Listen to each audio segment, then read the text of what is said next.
नमस्कार दोस्तों, मेरा नाम है हितेश और स्वागत करता हूं आज की इस वीडियो में। दोस्तों, आज हम बात करने वाले हैं प्रतीक शिवालिक सर द्वारा बनाई गई जो केवीएस पीआरटी के लिए टेस्ट सीरीज उन्होंने तैयार की हैं, उसके सेट ए का मैथमेटिक्स का पोर्शन आज हम कवर करने वाले हैं। प्रत्येक सवाल का डिटेल में एक्सप्लेनेशन देखेंगे कि आंसर क्यों आया और कैसे हम उसको सोल्व कर सकते हैं। दोस्तों, अगर वीडियो अच्छी लगे, आप हमारे चैनल पर नए हैं तो वीडियो को लाइक शेयर सब्सक्राइब अवश्य कीजिएगा। तो बिना किसी देरी के चलिए शुरू करते हैं आज का वीडियो। पहला क्वेश्चन है दोस्तों, एक संख्या जिसे p अपॉन क्यू के रूप में व्यक्त किया जा सके, जहां p और q पूर्णांक हैं तथा q नॉट इक्वल टू 0 है, कहलाती हैं।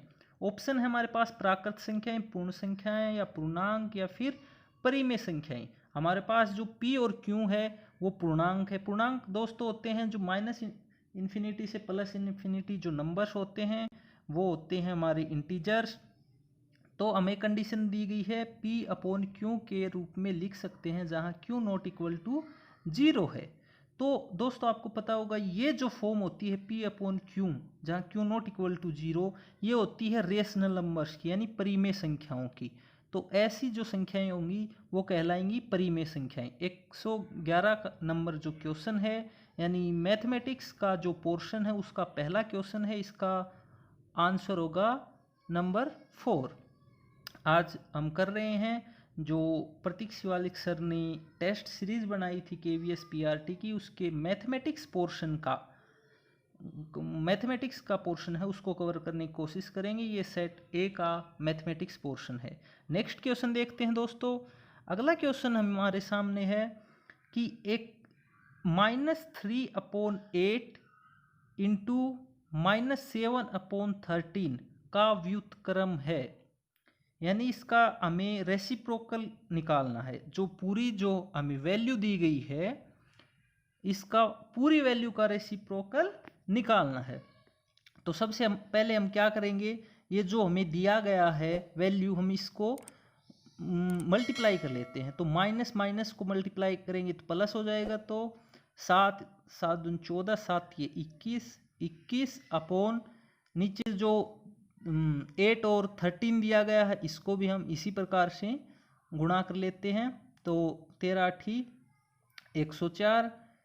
और अब हमें जो पूछा गया है दोस्तों वो पूछा गया है इसका व्युत्क्रम में हम इसको कर देते हैं उल्टा, नीचे की संख्या ऊपर और ऊपर की संख्या नीचे। तो यानी 104/21 यानी जो ऑप्शन ए है हमारे पास वो इसका करेक्ट आंसर होगा। नेक्स्ट क्वेश्चन देखते हैं दोस्तों। अगला क्वेश्चन है, एक थैले में से एक गेंद निकालने पर परिणामों की कुल संख्या जब उस थैले में 3 लाल 5 काली और 4 नीली गेंदें हैं तो क्या होगी। यानी एक थैला है उसके अंदर 3 लाल 5 काली और 4 जो हैं नीली गेंदें रखी गई हैं, तो उसमें से एक गेंद निकालने पर जो परिणाम हो सकते हैं उसकी संख्या क्या होगी। यानी कि दोस्तों हमारे पास टोटल जो बॉल हैं वो होंगी 3 + 5 + 4, यानी हमारे पास होगी टोटल 12 बॉल। तो हम अगर थैले में से रैंडम एक बॉल निकालते हैं तो उसमें जो 12 बॉल हैं उनमें से कोई भी एक बॉल हो सकती है, यानी 12 परिणाम हमारे सामने आ सकते हैं। तो ऑप्शन नंबर जो 4 है इसका करेक्ट आंसर होगा। अगला क्वेश्चन देखते हैं।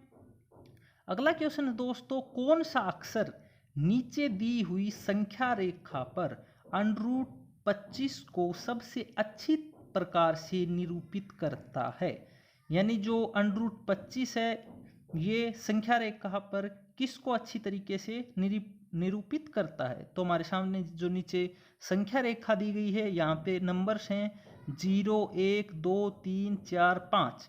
तो दोस्तों आपको पता है √ जो 25 है इसकी वैल्यू होती है 5। तो हमारे पास 5 कहाँ है, हमारे पास 5 है सी के ऊपर। जो सी दिया गया है पॉइंट नंबर सी, जो बिंदु सी दिया गया है उसकी वैल्यू है 5। तो जो √25 है इसको अच्छी तरीके से निरूपित करता है, मतलब हम बोल सकते हैं इसकी जो वैल्यू है वो 5 है, और जो कि है सी पॉइंट के ऊपर। तो सी ऑप्शन में हमारे पास आएगा कहाँ पे, ऑप्शन नंबर जो 3 है। यहाँ पे गलती से 7 लिखा गया है बट ये 3 है, ऑप्शन नंबर 3 यानी सी। तो 114 नंबर क्वेश्चन का ऑप्शन नंबर 3 करेक्ट होगा। अगला क्वेश्चन देखते हैं दोस्तों। अगला क्वेश्चन है, यदि 5x upon 3 minus 4 equal to 2x upon 5 तो 2x माइनस 7 का मान क्या होगा। तो दोस्तों इसको भी हमें सोल्व करना पड़ेगा। सोल्व करने के लिए हम इसको सबसे पहले कर देते हैं मल्टीप्लाई कर देते हैं, क्रॉस मल्टीप्लाई कर देते हैं, तो आ जाएगा 5 को 5x से गुणा करेंगे। उससे पहले दोस्तों हम कर लेते हैं इसको एलसीएम ले लेते हैं। 5x माइनस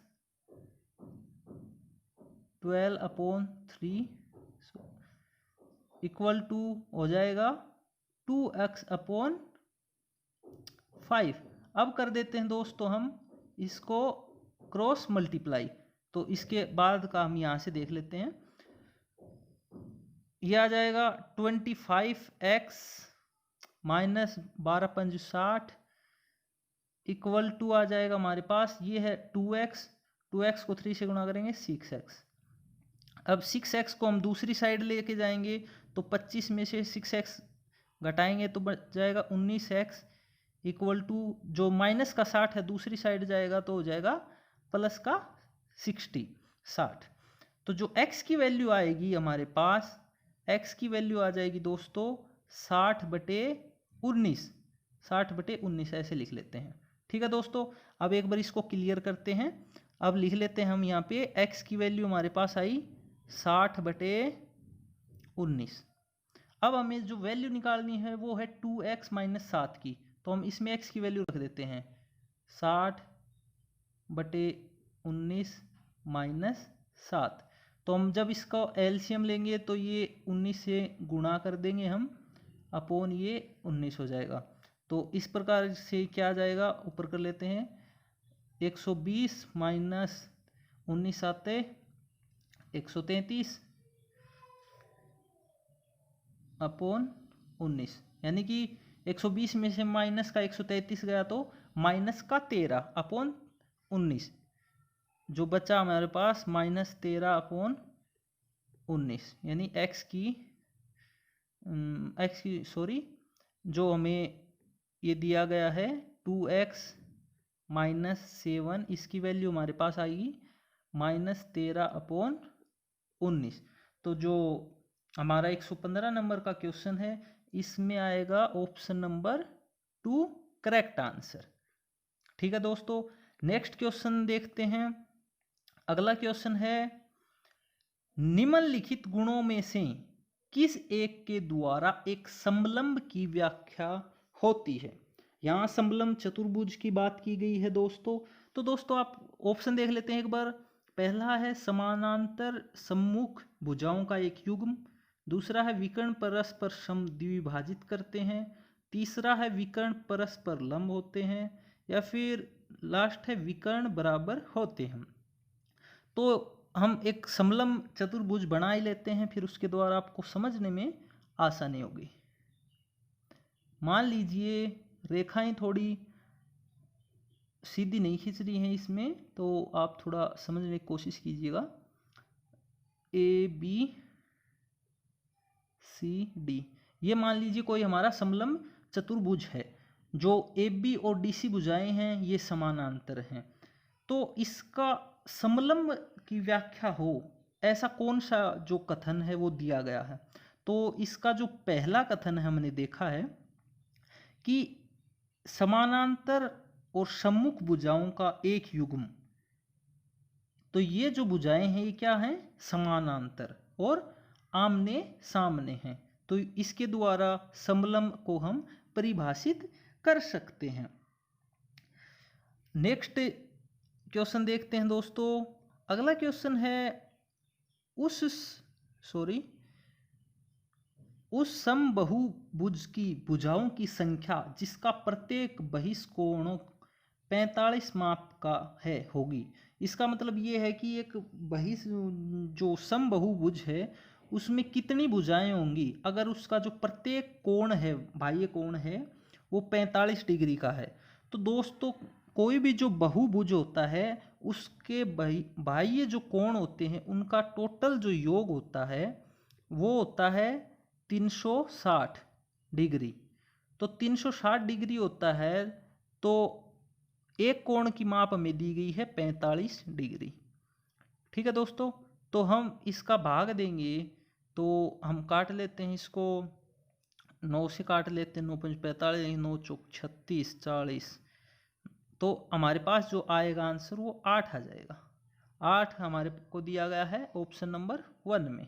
ठीक है दोस्तों, आप ये याद रखिए कि जो बाह्य कोणों का टोटल योग है वो 360 होता है। अब जो एक कोण की माप दी गई है उसको हम इसमें भाग दे देते हैं, जिससे हमारे पास भुजाओं की संख्या आ जाती है। नेक्स्ट क्वेश्चन देखते हैं दोस्तों। अगला क्वेश्चन है, एक अद्वितीय समानांतर चतुर्भुज की रचना के लिए न्यूनतम आवश्यक मापों की संख्या है। ऑप्शन है 2, 3, 4, 5। तो दोस्तों बात करें एक समानांतर चतुर्भुज की, तो हम एक बना लेते हैं समानांतर चतुर्भुज इस प्रकार का, जिसमें ए बी सी और डी। जो ए बी है वो समानांतर है सी डी के, ए डी समानांतर है जो हमारी बी सी है उसके। तो दोस्तों आपको पता होगा जो समानांतर चतुर्भुज है उसमें आमने सामने की जो भुजाएं हैं वो समान होती हैं, और इनके जो कोण होते हैं आमने सामने की जो भुजाएं हैं वो बराबर होती हैं, और जो कोण हैं समान भुजाओं के सामने वो भी बराबर होते हैं। तो हमें टोटल कितनी चीज़ चाहिए, कितनी मेजरमेंट यानी माप चाहिए पहले समांतर चतुर्भुज बनाने के लिए? तो हमें 2 तो चाहिए क्या, भुजाएं, और एक चाहिए उनके बीच का जो कोण बनेगा, जो एंगल बनेगा। तो टोटल हमारे पास जो चीज़ होंगी वो 2 भुजाएं और एक कोण, यानी कि ऑप्शन नंबर इसमें 2 आ जाएगा। ये गलती से लिखा गया, बट जो ऑप्शन नंबर 2 है यानी जो 3 आंसर है वो इसका करेक्ट आंसर होगा। नेक्स्ट क्वेश्चन देखते हैं दोस्तों। अगला क्वेश्चन है, निम्न में से कौन सा एक द्विपद है? तो दोस्तों द्विपद वो होता है जिसमें 2 वेरिएबल होते हैं। वेरिएबल मतलब A B C X Y Z कुछ भी। तो इनमें देखते हैं 2 वेरिएबल कौन से में है। पहला क्वेश्चन ऑप्शन है 7 इंटू ए प्लस ए, तो इसमें खाली ए वेरिएबल है तो इसको हम काट देते हैं। दूसरा है 6a² plus 7b plus 2c, तो इसमें है ए बी सी 3 वेरिएबल, तो ये भी काट देते हैं। थर्ड ऑप्शन है 4a into 3b into 2c, इसमें भी ए बी सी 3 वेरिएबल है, इसको भी काट देते हैं। नेक्स्ट है 6a² प्लस b के होल स्क्वायर, तो इसमें दोस्तों a और b 2 ही वेरिएबल हैं हमारे पास। तो हमें जो प्रश्न में पूछा गया है द्विपद यानी 2 वेरिएबल, तो ऑप्शन नंबर 4 जो है इसके अंदर हमारे पास 2 वेरिएबल हैं। तो 119 नंबर का जो क्वेश्चन है इसमें ऑप्शन नंबर 4 करेक्ट आंसर होगा। अगले क्वेश्चन की तरफ बढ़ते हैं। अगला क्वेश्चन है दोस्तों, 3x माइनस 24 का गुणनखंडित रूप है। गुणनखंडित रूप पूछा है, मतलब इसको हमें तोड़ना है, गुणनखंड के रूप में तोड़ के लिखना है।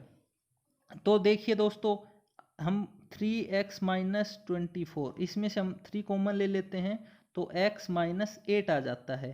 तो इससे ज़्यादा ही इसके हम फैक्टर इसको हम तोड़ नहीं सकते हैं। तो ये ऑप्शन अगर देखें तो हम ऑप्शन नंबर जो 2 है हमारे पास, इसमें अवेलेबल है ये आंसर। तो जो 120 नंबर का क्वेश्चन है इसका ऑप्शन हो जाएगा ऑप्शन नंबर 2।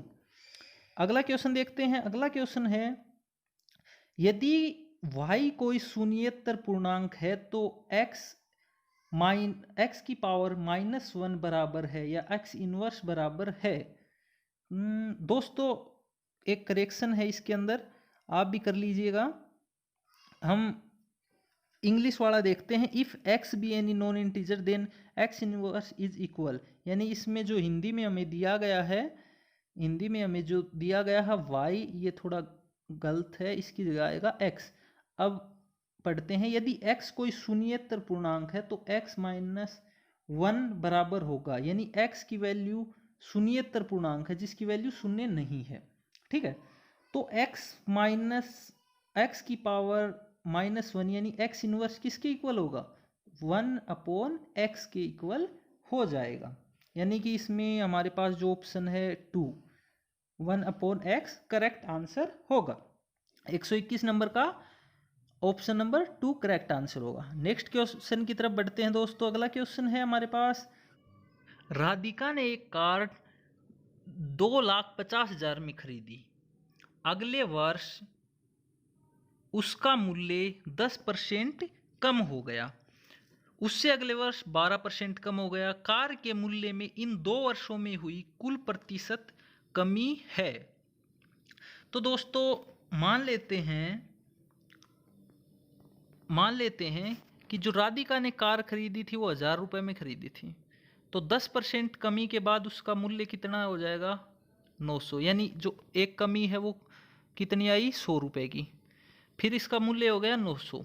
अब 900 का 12%, अगली साल कितना, 12%। 12% इसका 900 का 12% कितना हो जाएगा दोस्तों, इसका हो जाएगा 108 रुपये।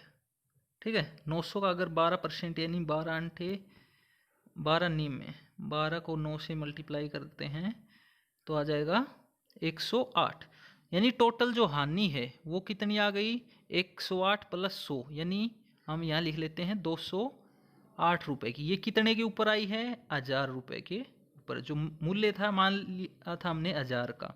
ठीक है दोस्तों, हमें पूछना परसेंटेज मतलब 100% के ऊपर, यानी एक बिंदी, यानी एक जो शून्य है उसको हम पॉइंट लगा देते हैं, यानी कि इधर भी हम सिंपल तरीके से अगर देखें तो पॉइंट लगा देते हैं। तो 20 पॉइंट जो 8 पर आया ये हमारा आ गया परसेंटेज, यानी कि जो कुल हानि है या कुल प्रतिशत कमी है वो आ गया 20.8, यानी ऑप्शन नंबर 3 इसका करेक्ट आंसर होगा। अगले क्वेश्चन की तरफ बढ़ते हैं। अगला क्वेश्चन है दोस्तों, यदि एक बेलन की ऊंचाई प्रारंभिक ऊंचाई की 1/4 हो जाए तथा त्रिज्या दुगनी हो जाए तो निम्न में से कौन सा सत्य होगा। ऑप्शन है बेलन का आयतन दुगना हो जाएगा, बेलन का आयतन में कोई परिवर्तन नहीं होगा, या फिर बेलन का आयतन आधा हो जाएगा, या फिर बेलन का आयतन प्रारंभिक आयतन का 1/4 हो जाएगा। तो दोस्तों बात कर लेते हैं एक बार कि जो बेलन का आयतन होता है, बेलन का जो आयतन होता है उसका फॉर्मूला होता है πr² वर्ग इकाई, जो बेलन घन इकाई, जो बेलन का आयतन होता है उसका फॉर्मूला होता है πr² घन इकाई। तो इसमें जो हमारे पास क्वेश्चन में दिया गया है कि ऊंचाई 1/4 हो जाए, मतलब उसकी 1/4 पार्ट हो जाए, कम हो जाए मतलब, और त्रिज्या दुगनी हो जाए, तो इसमें सभी जो ऑप्शन है आयतन के ही हैं, तो हम आयतन से ही देखते हैं। तो अगर कंपैरिजन करते हैं हम, तो जो हमारा इस पाई है इसकी वैल्यू तो सेम रहने वाली है, तो हम पाई को काट देते हैं। ठीक है दोस्तों, बाकी हमारे पास क्या बचा, πr²h। हम कंपेयर करते हैं प्रारंभिक और ये जो हमारे पास जो बेलन की ऊंचाई की और जो त्रिज्या है, इनमें चेंज करने के बाद क्या परिवर्तन आएगा। तो ये पाई हमने काट दिया, r²h, r यानी कि जो त्रिज्या है, त्रिज्या दुगुनी हो गई, त्रिज्या r को हम दुगुनी कर देते हैं, 2r का स्क्वायर, h कितने है 1/4, और ये सेम रहेगी r²h। तो दोस्तों 2r का स्क्वायर करेंगे तो 4r² हो जाएगा, और ये जो नीचे 4 है ये कट जाएगा, ये और ये 2 4 हो जाएगा। तो हमारे पास आ गया क्या, r ये h है दोस्तों, h pi R square H, pi R square H. एक बार मैं फिर से क्लियर करके समझा देता हूँ। पाई आर स्क्वेयर एच था, पाई को हमने काट दिया, आर स्क्वेयर एच बच गया। इस साइड में आर को हम कर देते हैं 2 गुना, यानी 2r का होल स्क्वेयर। एच की जगह हम 1/4 करते हैं, 1/4 इंटू एच। तो 2r स्क्वेयर हो जाएगा 4r स्क्वेयर इंटू एच 4। तो 4 से 4 कट कर देते हैं, तो हमारे पास आ गया आर स्क्वेयर एच, यानी ये और ये सेम हो जाएंगे। ठीक है दोस्तों, तो जो हमारे पास बेलन का आयतन है उसमें कोई भी परिवर्तन जो है वो नहीं हुआ, तो ऑप्शन नंबर 2 इसका करेक्ट आंसर होगा। अगला क्वेश्चन देखते हैं। अगला क्वेश्चन है दोस्तों, यदि एक बेलन की ऊंचाई प्रारंभिक ऊंचाई की 1/4 हो जाए और त्रिज्या दुगनी हो जाए तो निम्न में से कौन सा सत्य होगा? ऑप्शन है बेलन का वक्र पृष्ठीय क्षेत्रफल दुगना हो जाएगा, बेलन का वक्र पृष्ठीय क्षेत्रफल वही रहेगा, बेलन का वक्र पृष्ठीय क्षेत्रफल आधा हो जाएगा, फिर वक्र पृष्ठीय क्षेत्रफल प्रारंभिक वक्र पृष्ठीय क्षेत्रफल का 1/4 हो जाएगा। तो दोस्तों बात करें अगर जो बेलन है उसके वक्र पृष्ठ के क्षेत्रफल की, तो वो उसका फॉर्मूला है 2πr/h। ठीक है दोस्तों, तो 2πr/h से अगर हम कंपैरिजन करें जैसे हमने पहले क्वेश्चन में किया था, तो 2π से 2π हम काट देते हैं, r की जगह हम त्रिज्या रखते हैं 2r। ठीक है दोस्तों, h की जगह रखते हैं हम h/4। ठीक है, ये मल्टीप्लाई सामने रखते हैं RH। ठीक है दोस्तों, तो जो 2 से हम काट देते हैं 4 को, तो जो आ गया हमारे पास RH/2 इक्वल टू RH, यानी जो पृष्ठीय क्षेत्रफल है चेंज करने के बाद हमारा जो वक्रीय पृष्ठीय क्षेत्रफल है वो हाफ हो गया, यानी RH/2।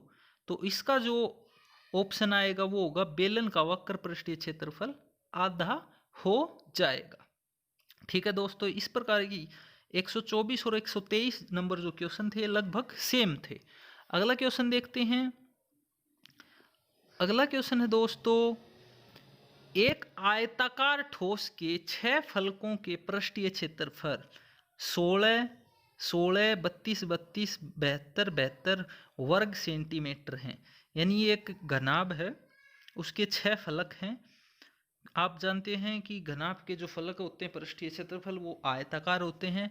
इस ठोस का घन सेंटीमीटरों में आयतन होगा। तो दोस्तों मान लेते हैं जो फलक हैं यानी फेसेज जो हैं वो LBH हैं। ठीक है, फिर हमारे पास दिया गया है फलकों का क्षेत्रफल। तो 2 फलक जो आयत होता है उसमें आयत का क्षेत्रफल होता है दोस्तों लंबाई गुणा चौड़ाई, यानी 2 भुजाएं। तो अगर हमारे पास 3 दी गई हैं 16, 32 और 72, तो अपन ऐसे मान लेते हैं LB into 16, BH equal to 32 वर्ग सेंटीमीटर और H या फिर LH इक्वल टू 72 वर्ग सेंटीमीटर। ये हमने मान लिया। ठीक है, मान लिया, क्या जो दे रखा है उसी को हम लिख लेते हैं।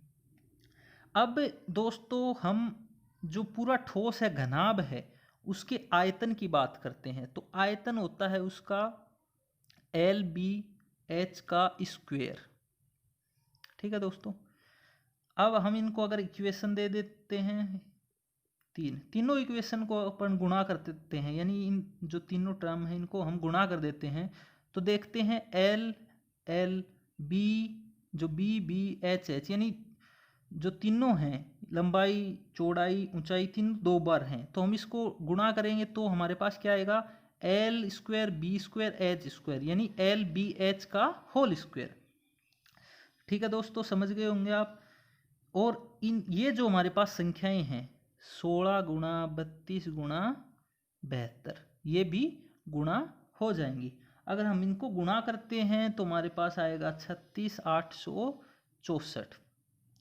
अब जो स्क्वायर है इसको हटाने के लिए इसका अनरूट कर देते हैं। इसका अनरूट करेंगे तो दोस्तों हमारे पास जो फाइनल आएगा LBH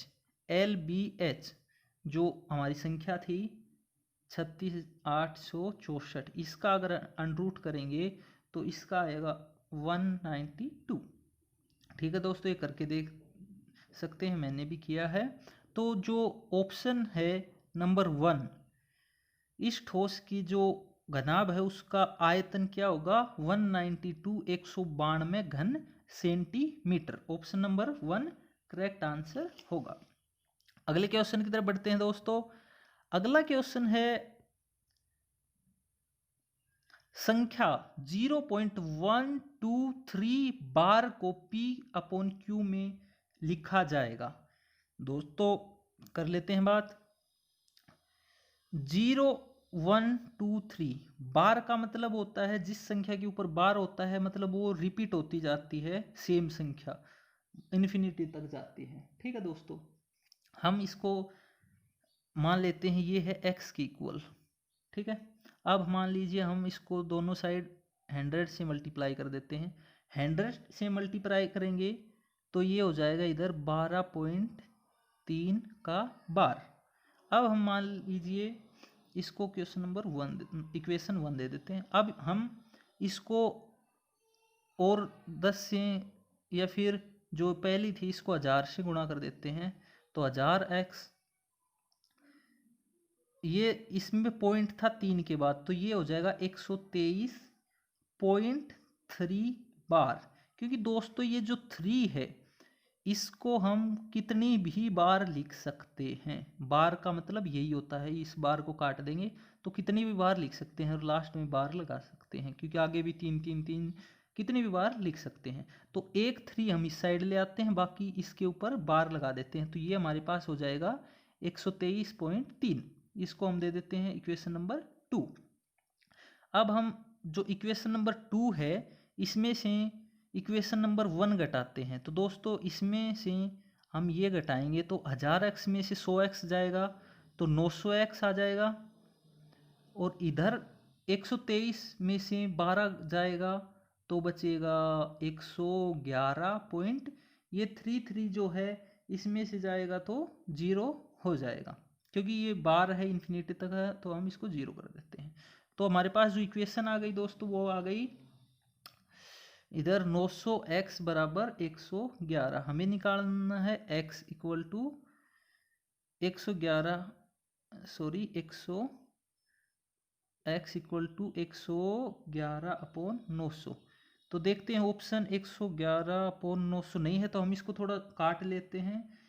तो 3 से काटें तो 3 9 21, हाँ 37। ठीक है दोस्तों, ये आ गया हमारे पास फाइनल 37/300 जो हमारे पास ऑप्शन नंबर 1 है, ये इसका करेक्ट आंसर हो जाएगा। हमें P/Q में पूछा गया है, ये जो हमने माना था x के इक्वल, तो इसको हम डायरेक्ट इस फॉर्म में लिख सकते हैं 37/300 के फॉर्म में। अगला क्वेश्चन देखते हैं। उम्मीद करता हूं दोस्तों क्वेश्चंस आपको अच्छे से समझ में आ रहे होंगे, क्योंकि मैं बहुत डिटेल में क्वेश्चंस को एक्सप्लेन कर रहा हूं और उम्मीद यही है कि आपको भी अच्छे से समझ में आ रहे होंगे। अगला क्वेश्चन देखते हैं। अगला क्वेश्चन है यदि 49x² - b equal to 7x + 1/2 bracket 7x - 1/2 है तो b का मान, तो b का मान निकालना है, मतलब हमें इस इक्वेशन को सोल्व करना पड़ेगा। तो दोस्तों आप देख रहे होंगे 7x + 1/2 7x - 1/2 यानी a - b, ये फॉर्मूला बन जाता है a² - b² का। ठीक है दोस्तों, ये फॉर्मूला बन गया हमारे पास किस चीज़ का, a² - b² का। तो a² यहाँ a की वैल्यू कितनी है 7x, तो 7x का स्क्वायर क्या हो जाएगा 49x² माइनस b की वैल्यू कितनी है 1/2, तो b की वैल्यू 1/2 रखेंगे तो स्क्वायर क्या आ जाएगा 1/4। ठीक है दोस्तों, और इसके बराबर में है 49x² माइनस b, तो 49x² से 49x² हम काट देते हैं और माइनस से माइनस हो जाएगा, तो b की जो वैल्यू है वो हमारे पास क्या बच जाएगी 1/4। 4 बच जाएगी। 1/4 देखते हैं, हमारे पास ऑप्शन नंबर 3 में अवेलेबल है, तो 127 का ऑप्शन नंबर 3 करेक्ट आंसर हो जाएगा। नेक्स्ट देखते हैं अगला क्वेश्चन।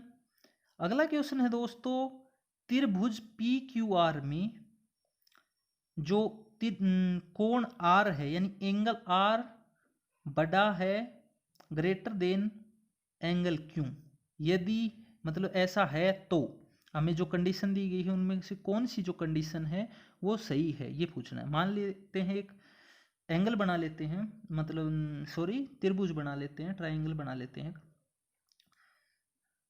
ये मान लीजिए हम ट्राइंगल बना लेते हैं, ऐसा कोई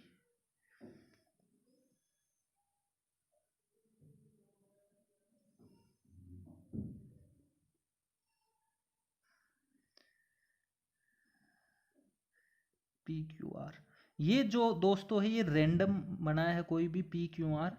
इसमें दिया गया है कि जो एंगल आर है, एंगल आर ये बड़ा है एंगल क्यू से, इससे ये बड़ा है। ठीक है दोस्तों, तो दोस्तों आपको पता होगा कि जो त्रिभुज होता है उसमें बड़ी भुजा के बड़े कोण के सामने का जो भुजा है वो भी बड़ी होती है। तो जो आर है इसके सामने भुजा कौन सी होगी, पी क्यू, यानी पी क्यू बड़ी होगी। ठीक है दोस्तों, सिंपल है। आर अगर बढ़ा दिया गया है एंगल, तो इसके सामने की जो भुजा है पी क्यू ये भी बड़ी होगी। ठीक है, और क्यू के सामने है पी आर, इससे बड़ी होगी। हमें इतना ही दिया गया है कि इससे बड़ी होगी, क्योंकि पी और आर और क्यू में रिलेशन दिया गया है। तो अब देखते हैं, हमारे पास है पी क्यू बड़ी है, तो पी क्यू अगर बड़ा देखें तो हमारे पास ऑप्शन नंबर आता है 2, क्योंकि और किसी में भी पी क्यू को बड़ा नहीं दिया गया है। तो P Q greater than P R हमारे पास ये भुजा हो गई जो एंगल क्यू है उसके सामने की भुजा, और जो पी क्यू है वो एंगल आर के सामने की भुजा, यानी बड़े कोण के सामने की भुजा भी बड़ी होती है। तो ऑप्शन नंबर 2 इसका करेक्ट आंसर होगा। अगले क्वेश्चन की तरफ बढ़ते हैं। अगला क्वेश्चन है, 8 सेंटीमीटर और 6 सेंटीमीटर भुजाओं वाले एक आयत की आसन भुजाओं के मध्य बिंदु को मिलाने से बनी आकृति। ऑप्शन है 24 सेंटीमीटर स्क्वायर क्षेत्रफल का एक आयत, मतलब आकृति का हमें क्या पूछा गया है, हमें पूछा गया है आकृति का क्षेत्रफल और आकृति कैसी बनेगी। तो सबसे पहले अपन बनाते हैं आकृति,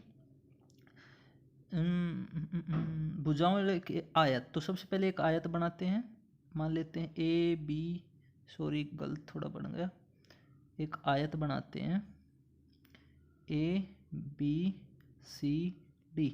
ठीक है, ये 8 सेंटीमीटर, ये 6 सेंटीमीटर। अब इसके मध्य बिंदु ये हैं, इनको मिला देते हैं, ये जैसा क्वेश्चन में दिया गया है।